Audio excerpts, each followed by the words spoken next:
about all the questions that are surrounding the economy, and I begin by asking you, first and foremost, about the GDP numbers, which of course are worrying and grim. Now, your government, or at least those you advise in government, have said that this is down to an act of God, and our economy has not suffered as much as some others around the world, Mr. Subramaniam. Is it all down to the pandemic? And are we leaving too much to fate? Rahul, if you look at the relationship between the decline in the GDP across countries and the intensity of the lockdown, and the figure that I'm referring to shows this relationship very clearly, the policy response that India has had, the humane nature of it clearly comes out. First, if you notice, the Indian decline is primarily because of the lockdown. You can see that India is on the the line of fit between these two variables. Second, if you look at the two outliers, the United States and Brazil, which have had the least declines but have paid a huge human cost in terms of the number of lives lost, on a per capita basis, almost 10 times or 12 times that of India. So that has come at the the GDP decline, lower decline has come at the cost of human lives. So I would think that actually is a myopic view, because the Indian response, in contrast, has been has recognized that in a country with our population and our population density, it is really critical to have a lockdown that enables us to prepare the infrastructure, the testing and the health infrastructure. You can do the estimation. If, for instance, we had not had the lockdown, if we had 70,000-80,000 cases in April, then the mortality rates would have been much higher, about 3,000 to 4,000, a day. And you can then do the numbers in terms of number of people we would have been grieving at. So the Indian response has been based on the principle that while the GDP will recover, and the evidence clearly shows that, lives that are lost cannot be brought back. Okay, but what about the specific criticism of the statement that was made by the finance minister that this is an act of God? Many people are seeing this as a government that has resigned itself to the fate. Can you elaborate on this? Do you think it could have been articulated differently? See, Rahul, I think it is important to understand that this is a severe exogenous shock. If you look at the number of countries where the GDP per capita is going to decline this year, it's the largest in 150 years. So the first time in 1.5 centuries. That shows the nature of the exogenous shock that everybody, all of us, are living through. And so clearly, one can't deny that this is a crisis that has come from the pandemic, and that is what has led to the decline. Okay, let me point out what some of your critics in opposition have been saying.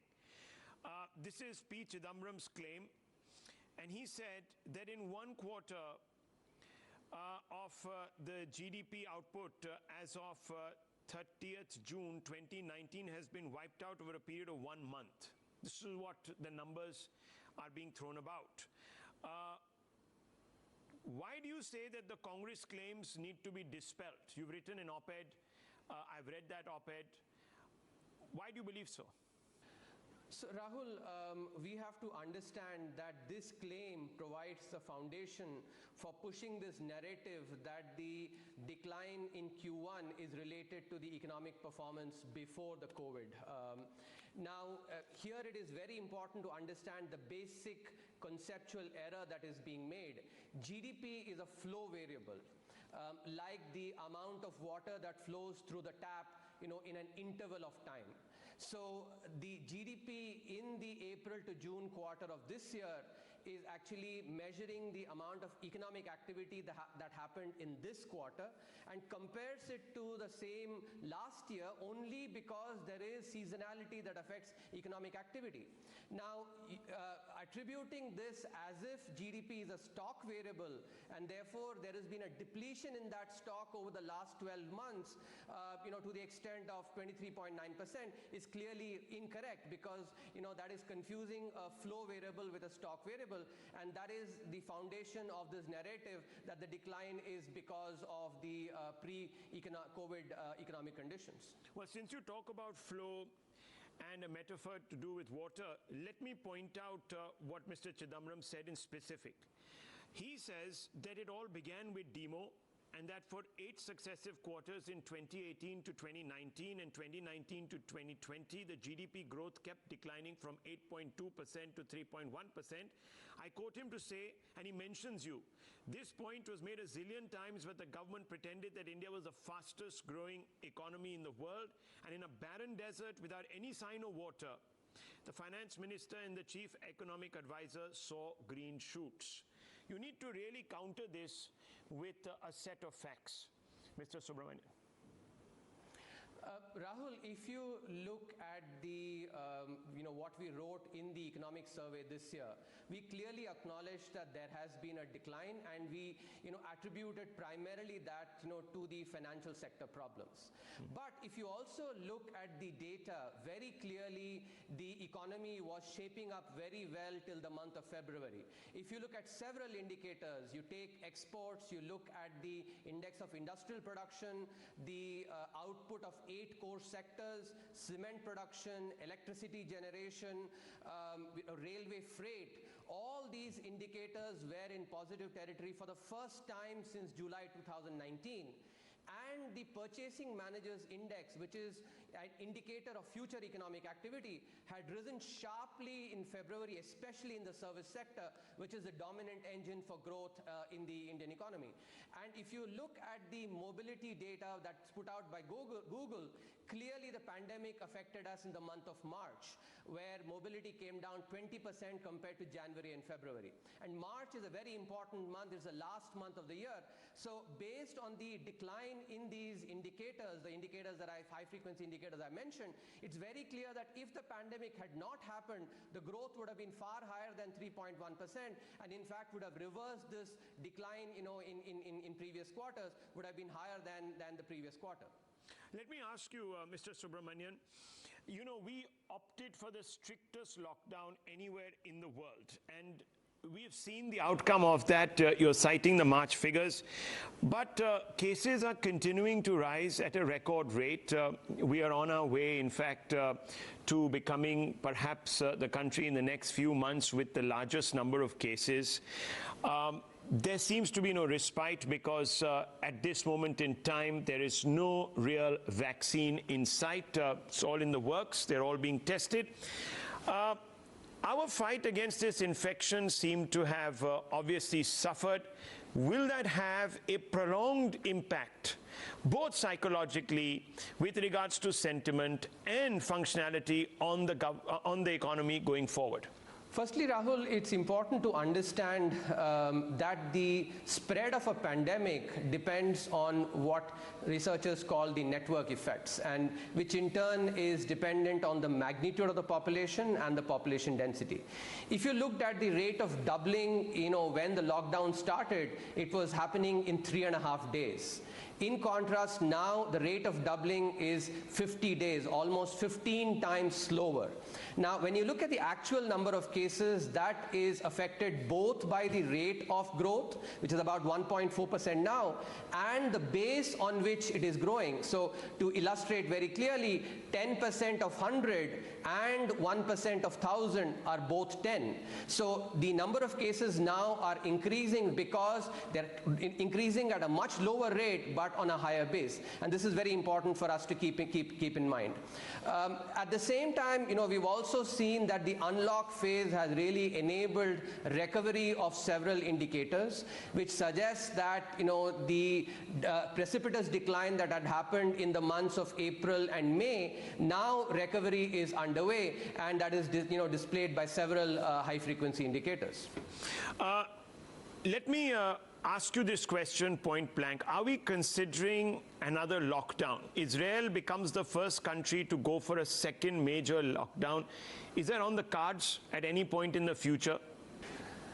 Rahul, this is something that the health experts, need to be coming in, because this is primarily a health matter. From an economic perspective, what I would mention is that the unlock phase has clearly demonstrated that the recovery is on during the unlock phase. I mean, this is a period of significant uncertainty, and so it is very hard to commit, at this point in time, one way or the other. But that is a matter that health sector experts are best to opine on. Okay, let's just take this slightly forward. There's a concern over the GST shortfall to states, Mr. Subramanian, which is to the tune of 3 lakh crores in 2020-21, and that only around 22% of this can be compensated through cess collections, as you very well know. The states are saying that the center is bound by the constitution and the federal structure to compensate them fully. The center says no, the states should go out and borrow. The states say the centers must borrow. It's the only one that knows where it can raise funds from. How are we going to break this imbroglio? Is the center guilty of reneging on some of the promises it has made, or it is constitutionally bound to commit to with regards to the states? Rahul, there are 2 points here. First, from an economic perspective, I don't really care whether the left hand spends money or the right hand spends money, as long as we spend. And so whether the center is spending or the states are spending, what is important is spending. Second, if you look at this, the situation here, research in the area of incomplete contracts, which won the Nobel Prize 4 years back, Oliver Hart and others won the Nobel Prize, is very illustrative of what is really going on. Real-world contracts are incomplete because all the different contingencies cannot be anticipated, and acts and regulations are also contracts finally. So the COVID situation in the context of GST is clearly illustrative of this, that a contingency that could not have been anticipated. So what the literature says is that now there is a need for a renegotiation, and which is something that takes into account the current realities, and that's what we have to proceed with. Okay, but some economists and obviously some chief ministers are saying that GST was not a commercial deal really between two corporate entities. It was a political pact between the center and the states, and therefore the center cannot merely invoke force majeure at this stage and then renege on its commitments. The center can simply borrow the additional funds, which were about 2.35 lakh crores from the RBI, and compensate the states in full. You can easily do that. It will only add to the central fiscal deficit by 1.25% of the GDP. Rahul, as I mentioned earlier as well, I am utilizing the concepts that have been illustrated in the economic literature. Even a pact is essentially a contract between two parties, and when unanticipated contingencies arise, there is a need for renegotiation, which is what it's required at this point in time, something that reflects the current realities. What would you advise the center on this? Would you say that perhaps it would be inopportune or not so very pragmatic for the center to borrow from the RBI? Is that your view at some level? My view, as I said earlier, is that, in terms of the big picture, we need to be currently focusing on spending, and whether the center or the state spend, that is something which is essentially a difference between the left hand and the right hand. But let me ask you on that point, Mr. Subramanian, because if the states were to borrow, then their ability to spend on certain very important packages that they've announced, they've designed for various constituencies in their state, that capacity shrinks. Look, what one has to keep in mind here, along the lines that I mentioned, is also the counterfactual, which is, if, for instance, we were in an earlier regime, then, in a situation like this, with the pandemic affecting economic activity, there would have been an impact on revenues at all levels. Okay, let me move beyond this because I know that this is a tricky issue, and it's an issue that will obviously be left with the political and the executive to take the final call on. So let's move beyond that. I want you to talk a little bit about the health of the banks. The RBI's financial stability report says that the GNPA ration may increase from 8.5% in March 2020 to 12.5% in March 2021. And if the macroeconomic situation worsens, then it might hit a high of 14.7%. The opposition is asking for recapitalization of banks to enable them to lend, sir. And I want to ask you, are you in a position to do this? Rahul, in the context of the banking sector, I would focus on a long-term strategy that really enables, technology to do judicious lending. I will use the example of the of the chess software Deep Blue, which was developed using artificial intelligence and data, and ended up defeating Garry Kasparov. The reason I'm bringing this up is, compared to the tactics and strategy involved in chess, that involved in default on a loan is far, far simpler. So, banks, including private sector banks, actually should be using this opportunity to develop models, based on data analytics, and this is being done all over the world, to really leapfrog and thereby, enable the banking sector to lend without having the problem of NPAs.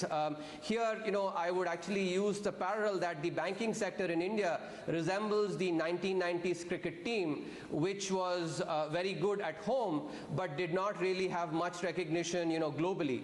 In contrast, Mahendra Singh Dhoni, who retired, basically led a team that attained global recognition. That's the vision that the banking sector should have, because the fifth largest economy in the world has only one bank in the global top 100.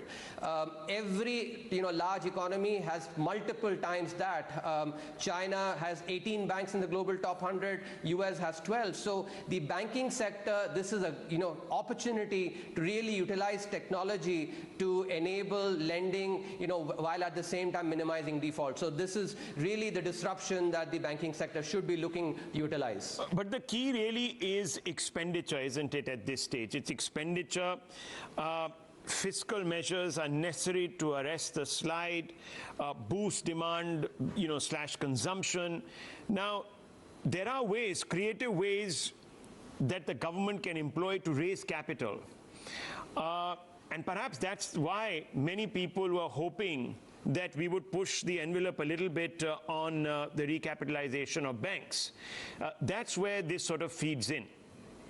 So, Rahul, when you look at credit, credit and the deceleration in credit in the economy is driven not just by the demand aspects, which have surfaced, in the last couple of months, but more due to supply side factors, the risk aversion among banks.